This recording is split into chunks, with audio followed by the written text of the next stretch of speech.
Want an uplifting experience this winter? Today on Performance TV, not one, but two trucks get a performance boost. A new transmission for a gas Chevy, and a trip to northern Pennsylvania to double up on diesel turbos. Coming up next.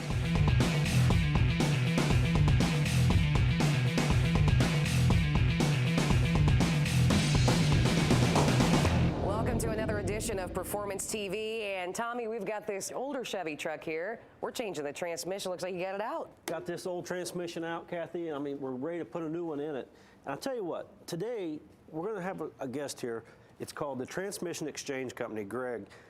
You know what? I'm a mechanic. I can take things apart and put them back together. But when it comes to the workings, the insides of a transmission, I don't need to go there. I don't know how it goes together. Unbolting it and putting a new one in is great. That's easy for me.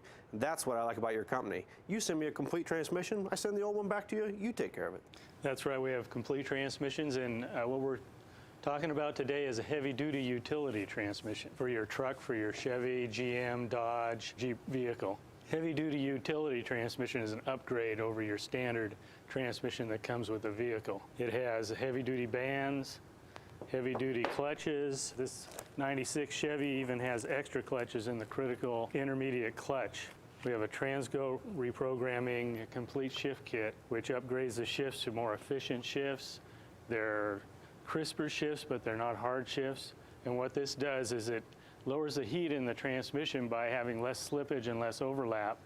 And it also gives you a better feel on your shift for improved performance and better durability. The transmission will last longer. Well, Greg, what I like is when I get this transmission, it's already been tested, ready to go, ready to stick in and go on the road. That's correct. It's been tested on a dynamometer. The dynamometer will run the transmission just as if it was in the vehicle. As an engine, a load, they can test all the parameters, all the pressures. It goes in your vehicle, ready to run. Well, that's what we want to get this one back to running again. Tommy, let's get this transmission in this truck. All right, we're ready to put this up in there, Tommy. And not only with the Transmission Exchange Company, you're going to get your transmission, but we need to put a new converter in. Well, and Greg, you guys can take care of all of that. The torque converter comes with the transmission. It's also a heavy-duty upgraded torque converter. It has a tighter stall speed and it has internal upgrades. What Kathy's doing now, she's adding 1 quart of fluid to the torque converter just to lube the torque converter before we put it into the transmission. And we already have the shaft taken care of here as well. The shaft's greased. The torque converter has to be installed in the transmission, of course, before it is bolted to the engine. Now, one thing, Greg, if somebody wanted to rebuild the one that they have in their car now, you sell all the parts for those so they can do it themselves at home. Right, we have a website, onlinetransmissionparts.com. Has a complete line of transmission parts, actually for standard automatics and transfer cases. But we have a kit called a heavy-duty rebuild kit that includes all the heavy-duty upgrade parts that we put in our heavy-duty transmissions so that you can do it yourself at home or in your shop. And it also has the parts that you'd normally always replace, like the steel line friction plates, the O-rings, sealer rings, lip seals, the seals, have a filter, popular bushings, complete kit for the parts that you'd always replace, plus the heavy-duty upgrade part. Yeah, onlinetransmissionparts.com, and not just for the trucks like we're showing here and thinking towing and stuff, but hey, you even mentioned Camaros and Corvettes and other kinds of cars. Right, a heavy-duty transmission is also a high-performance transmission. For a performance car, muscle car, hot rod, put an optional higher stall, street stall torque converter, and you have a good street performance transmission. There you go. I like this idea, Kathy, better. Get the complete transmission. As soon as you get done putting oil in the converter, we can get this thing put in. It's burping over here a little bit, all right? Give me a minute. All right, Kathy's got the oil in there. Let's put this torque converter on the transmission and get ready to put it in. Now, the slots here, Greg, you said you had to have those lined up, correct? Right, you line up the slots. You want to make sure that the torque converter is all the way into the pump. You should get 2 clicks. I had it pretty close lined up. I knew about where they're at. There it is. There it is. All right, perfect. When we get close over here, Kathy, I'll put the dipstick tube in it. That'd be a great job for you. What are you saying, dipstick? Something like that.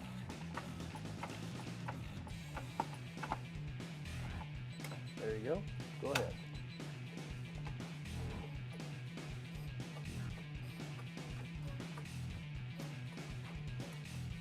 How are we doing? Looks good so far. There you go. Go ahead. The dust cover. All right, we've got it up in here. Tommy's going to start putting the bolts in the bell housing up here. When we come back, we're going to finish this job up. This edition of Performance TV, presented by Low Carb Performance Products, is being brought to you by Transmission Exchange, premier supplier of transmissions, and by ARP, the world leader in fastener technology, and by Little Power Shop. We will not be undersold.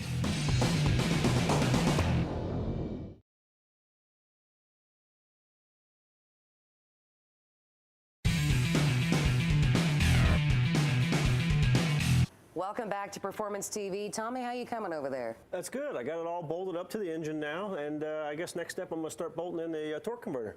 You know, we have this brand new transmission in here, this brand new converter, but Greg, a lot of times people bypass one of the most important, smallest parts of this whole thing, and that's the cooler. The cooling system on the transmission is critical. The sludge and the dirt from the old transmission will get trapped in the cooler and must be flushed. We have a kit that flushes the cooler for you, has an inline filter. Yeah, because not everybody has that system like a lot of shops or garages would have, but yeah, you actually have a kit. That's cool. But what we highly recommend is to replace a cooler with an auxiliary high capacity or extra high capacity cooler.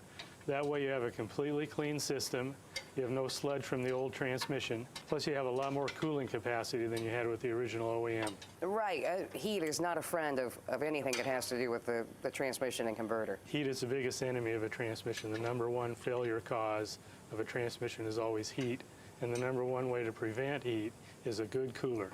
Okay, Tommy, how you coming along? I hate to ask this, Kathy, but what's the instructions say are next? You mean these things here, Tommy? Yeah. Oh, okay. Want to go ahead, hook up the linkage, and then we want to do the motor mounts, the training mounts before we start working our way back. All right, here we go. All right, Kathy, I got the neutral safety switch on. Now I need to put the shift lever on. But first, I got to get this transmission jack out of the way. Okay, if you can do that. Drop it down. See if we can push it forward here. Nice to see it didn't fall. Yeah, exactly. That's always a good thing. Must mean all the bolts are tight. Of course, then again, just for safety, we stuck this jack back She doesn't here, too. trust me at all, I can see. No. All right, you go ahead. I'm going to put this on. You guys go ahead and do something else back there. Okay, got the dust cap off, the tranny here, and what I need to put in now is this is what tells the tranny to do everything, what the engine's doing, what it needs to be doing, basically like the main wiring harness, right, Greg? Right. And snap, in it went. Easy. Okay, Tommy, I'm going to go ahead and get these lines in over here. All right, looks like you getting this under control here? I think we got it. Okay, well, you know what? I got to get out of here. I got a trip I need to make up to Bradford, Pennsylvania to the Little Power Shop. You guys keep this under control here, and I'll see you later. Looks like it's me and you, Greg. Okay, we're on. At least you left the instructions. All right, we got everything handled here. Transfer case, dry shaft, and then we're ready to put this in. Then we're ready to roll. We're All gonna right, let's fire put it the up. transfer case on here. All right, Greg, we got this transfer case up on this jack. It'll be a little easier to put it up in there. All we got to do is jack this thing up, put this transfer case in, and put the dry shaft in. That's about all we got left, isn't it? Right, we'll just put little Permatex on the gasket and plug it in and plug in the two drive shafts. Perfect. That sounds like a great plan. I'm glad to get this thing wrapped up, get it back on the road. I'll tell you what, we got to get this done, but we got to take a break right now. When we come back, we're going to check in on Kathy in Bradford, Pennsylvania. I just caught up with Posies from Posies Rod Shop. You may know him best for the Extremliner, which was a crazy Art Deco Studebaker. Where do you get your ideas from? Not knowing better. And actually pushing the envelope, we like to think of as just making a very important statement at that time of the car build. What got you started in this? Well, I actually started pinstriping, and then from pinstriping went into motorcycles. And evening and weekend work turned into building cars, and I actually started in '64 and got incorporated in the early '70s and just went from there. We know you as Posies. Where did that come from? Oh, my parents were florists, and that was a nickname. I delivered flowers after school. Where do you get the cars from that you work on? They're actually just taking my time to find them, putting the word out, waiting for that perfect piece to fit the groove. What is your favorite car that you've built? A 35 Ford Roadster. We called it Aeroliner. No door windows and no rear window. It's a roadster with a lift-off roof. We lengthened the wheelbase. We put it together and created a suspension it's not done before, but there again, it mimics Ford's effort. Several years ago, you started the Driven Dirty Tour. That is awesome. I said, hey, let's just drive our cars across country. Well, it's our 7th year. What it's about is camaraderie and seeing which one breaks. And that's what Posies is all about, and this is his car life.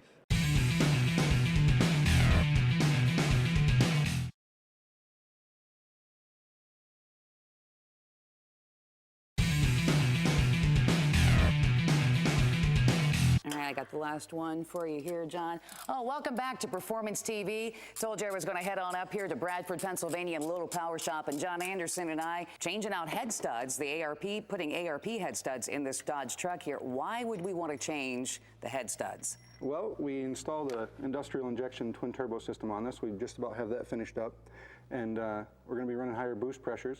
Stock boost pressures around 35-40. The stock head bolts are great. Okay. But unfortunately, or fortunately, I guess, this turbo system is going to push 75, 80 pounds of boost. So when we're pushing that kind of boost, it'll lift the head unless we have something good like the ARP fasteners in there. Do these trucks have a problem with their head studs? For a stock application, no. But once you start turning these up and you're running the higher boost pressures, the cylinder pressures go way up. So the clamp load that this stock bolt provides just will no longer do the job. Not only with the ARP head studs here, but we're also doing it right with the Ultra Torque too. Right, yeah, it's very important. Most people don't realize that you can't use just motor oil, you can't use whatever concoction your grandfather used to tell you was the best thing. There's torque specs are made for that lube. One pole and you're going to get a good set right to start with. Right. All right, go ahead and finish putting this in there. All right, let me put a little of the good stuff. Now, do you need to use very much of that? Nope, just enough to coat the threads and find the hole there. On the lower side it isn't. You want to make sure it screws in, and they suggest you screw these in finger tight. Okay. You don't want to buck these into the hole. You want to make sure the hole's clean. There's no oil in there because they will hydrolock and then come loose. But what you do want to do when you put these in is make sure you lubricate the washer and the nut, because there is a friction surface there. You want to make sure you get plenty on there so that they slide and gives you an accurate torque when you're torquing it down. And once we get this taken care of, we're going to be able to get this top part buttoned back up and finish up with this twin turbo here. Yep. You know, on this application here, the head gasket wasn't compromised, so we were able to do them one at a time. And basically how you do that is you take one stud out in the order that you're supposed to torque them down, take the factory stud out, put the ARP stud in, and then go around one more time on the final torque with the pattern. Oh, and that saved a lot of money too. Yeah, there's no reason to pull the head if he doesn't have a head gasket problem. He just needs something to hold it to the block better. So what do you want to normally torque those to, John? Every ARP stud comes with an instruction sheet in it, and it'll have what they recommend for torque. It doesn't need to be over. More's not better.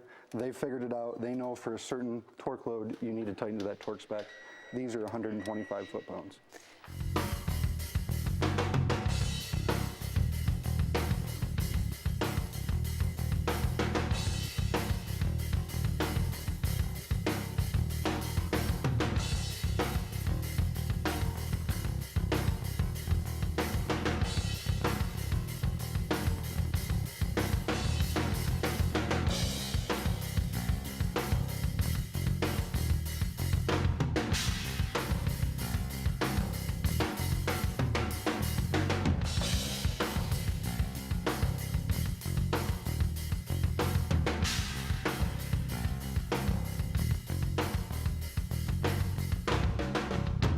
All right, John, we just got through putting in the ARP head studs, but now we're going to do something that's going to last a lifetime on this truck. Tell me about this Pure Power lifetime oil filter. These are lifetime filters. It's a stainless steel mesh in there instead of a paper filter like normal. They flow a lot more volume than a regular filter will, and same thing with the fuel filters as well as the oil filter. And these oil filters will actually filter down to 1 micron. Really? It's the best filtration you can get for your oil. Not only are we going to have better filtration, we'll probably have some better oil pressure too. Yeah, and we also see some better fuel economy as well from both the oil filter and the fuel filter. Wow. How often do we need to clean this? I mean, every time we change the oil, or? The first time you put it in, you want to go about 500 miles, take it apart and see how much is cleaned out of the oil, because it's surprising how much it'll clean out of the engine. Yeah, because you actually put one of these on your wife's vehicle, and tell us what happened with that. Basically 500 miles, we took it apart, and it had a lot of debris in it, and the oil actually started getting cleaner because we had stuck it on with some oil that had a few miles on it, and the oil would just get cleaner and cleaner and cleaner the more we drove it. I was really surprised by it. That's amazing. So we're going to put that on there. We're also going to take care of the fuel filter as well. But you've got a different kind of oil that you're going to use here in this truck. Yeah, it's made by Champion. It's a Blue Flame. This is their high-end diesel oil, the 540, and we sell this to a lot of tractor pull guys, drag race, diesel guys, drag race. Top-of-the-line oil is specially formulated for high-performance diesels. Okay, so from high performance for the street, high performance for any type of track that you're running on with diesel products, we're going to put that in there. And we've got a lot more stuff to put on this truck, because when we come back, we've got a really cool twin turbo set that we're going to be putting on next. This week's ARP quarter mile quiz question comes from Ray in Indiana. Ray wants to know, over time, horsepower and torque have continuously gone up. Are there technological limits? You know, in Pro Stock, when we started, I think we was making 1,200 horsepower and shifting the cars at 9,000 RPMs. Everybody thought you'd never go over 92, 9,300, and there just wasn't any more horsepower to find. We found it all. 17 years later, we're making 1,500 horsepower, and we're shifting these things at well over 10,000. Every year, you think you've met all the limits of the parts, they just keep making better parts. So I don't think you'll ever see a limit. If you have a question for the ARP quarter mile quiz, send it to the address on the screen. If we use your question, you'll receive an ARP quarter mile quiz shirt. This edition of Performance TV, presented by Lokar Performance Products, is being brought to you by Cresto, the power to clean hands fast. And by Guard Air Corporation. We take worker safety seriously. And by Steel Rubber Products, quality automotive rubber parts and weather stripping.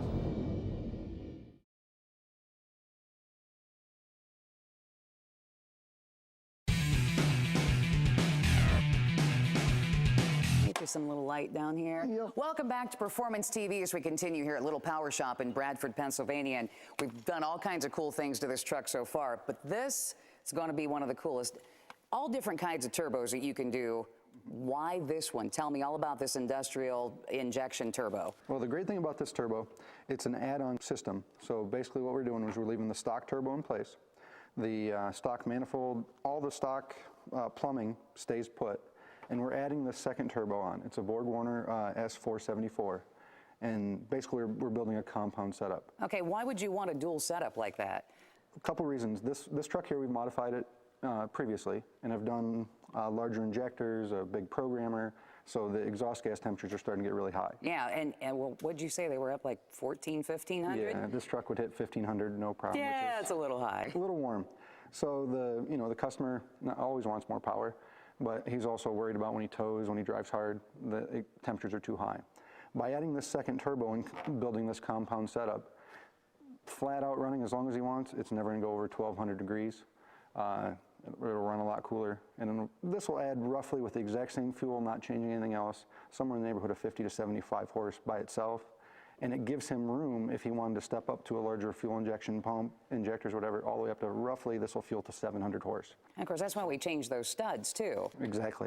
The stock setup will make somewhere in the neighborhood of 40 pounds is where it kind of stops at. By adding this second turbo and the compound effect, Industrial puts it out, and I think they spec it that it'll do 75 all day, 75 pounds of boost all day, no problem. The new one, the top one, is actually making the air and shoving it into the other one down there. Any air you put in, it's going to compress it at a certain ratio and kick it back out. So if you shove atmospheric pressure in, you're going to get boost pressure back out. If you put 2 atmospheres in, so if you shove 15 pounds of boost in there, it's going to compress it at that same ratio and push it into the motor. Oh man, this guy's really going to be happy with this truck this now. is good stuff. So we've got most of the stuff done here. We've already got it installed, but we need to get the oil line in. A lot of folks wonder, hey, how's this thing going to get lubricated? Yeah, and that's kind of really nice about this kit. There's a port right here on the top of the oil filter housing. A fitting screws right in there. You take a plug out. This line goes right over and hooks to the turbo. For the drain line, there's a port on the side of the block. It's like a freeze plug. You pop it out and it goes right into the oil pan. Industrial sends a really nice fitting.